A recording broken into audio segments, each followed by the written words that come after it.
Bapak sudah mengganggu waktunya. Ya, tidak apa-apa. Di sini saya ingin bertanya kepada Bapak. Ada beberapa masalah yang terjadi di sekolah. Ini berdasarkan pengalaman Bapak ya selama berkecimpung di dunia pendidikan. Saya ingin bertanya, yang pertama itu masalah faktor. Kira-kira faktor apa yang menyebabkan minat belajar siswa itu rendah ya Pak ya? Menurut Ya. Bapak bagaimana?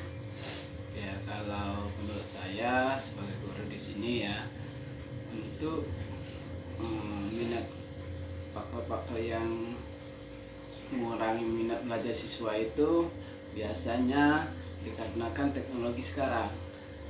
Kenapa?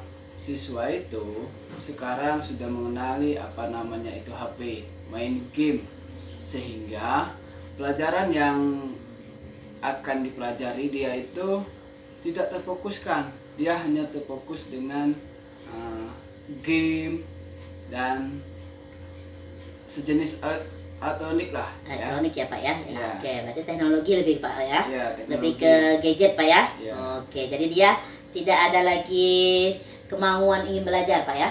Jadinya, Ya. karena inginnya main terus Pak ya? Iya, minat Oh, iya, belajarnya iya. tuh Oke. sehingga kurang. Kurang, Pak, Kenapa? ya? Permainan itu ya mungkin menyenangkan bagi mereka gitu Ya, ya. oke. Ada lagi yang lain Pak selain teknologi Pak? Nah, Apa gadget tadi? kalau selain teknologi biasanya itu tergantung pergaulan anaknya. Oh, berarti faktor lingkungan Pak ya? Iya, Faktor lingkungan juga bisa, berarti pergaulan anak dengan teman-temannya, mungkin dari masyarakatnya juga Pak ya? iya. Oke. Karena posisinya sekarang kan kalau temannya oke, biasanya anaknya juga kok oke. Kalau anaknya bertemannya dengan orang yang kurang apa ya, belajar, otomatis dia ikut. Ikut temannya tadi Pak ya? Iya. Oke. Kira-kira kalau faktor dari internalnya Pak, mungkin dari keluarganya atau mungkin dari anaknya sendiri tidak ada kemauan, kira-kira masuk tidak kira Pak? Kira-kira Ya. Itu sebenarnya masuk juga sih. masuk juga Pak ya? Iya. Oh, berarti jadi dari ini perhatian orang tuanya Pak ya? Heeh. Oke, perhatian orang tuanya. Oke, dah. Nah, selanjutnya saya ingin bertanyakan, ketika kita tadi kan faktornya Pak ya. Nah, Ya. menurut Bapak bagaimana solusinya Pak? Kita sebagai seorang guru itu bagaimana kira-kira solusinya agar anak itu ada kemauan ingin belajar gitu Pak? Nah, sebenarnya kalau Motivasinya tinggi gitu Pak. solusi yang lebih konkret sebenarnya kita harus bekerja sama dengan orang tuanya. Oh, berarti adanya kerjasama Pak ya? Iya. Adanya kerjasama. Kenapa? Terus Kerjasama dengan orang tua itu sangat penting. Kan kita di sekolah ini hanya beberapa jam yang mendidik anak itu, sedangkan anak itu banyak bermainnya di lingkungan keluarga. oh, berarti Ya. waktunya lebih banyak di keluarga Pak ya? Iya. Ya, memang sebenarnya memang seperti itu ya Pak ya. Oke, kira-kira apa lagi Pak? Solusinya ada?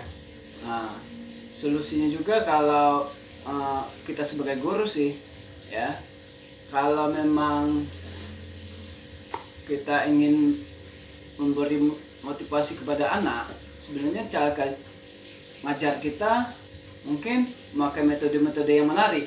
Oh, metodenya Pak ya. Jadi Ya. metodenya yang menarik ya Pak. Ya. Biar anak itu tidak bosan ya, tidak Ya. monoton ya Pak ya. Sehingga anak itu kan kalau pakai metode yang menarik, mereka tertarik hingga apa sih yang akan dipelajari oleh Pak Guru ini, nah, gitu kan, sehingga minat belajarnya akan timbul sendiri, begitu. Kalau metode yang kita pakai ataupun alat-alat peraga yang kita gunakan, nah, gitu.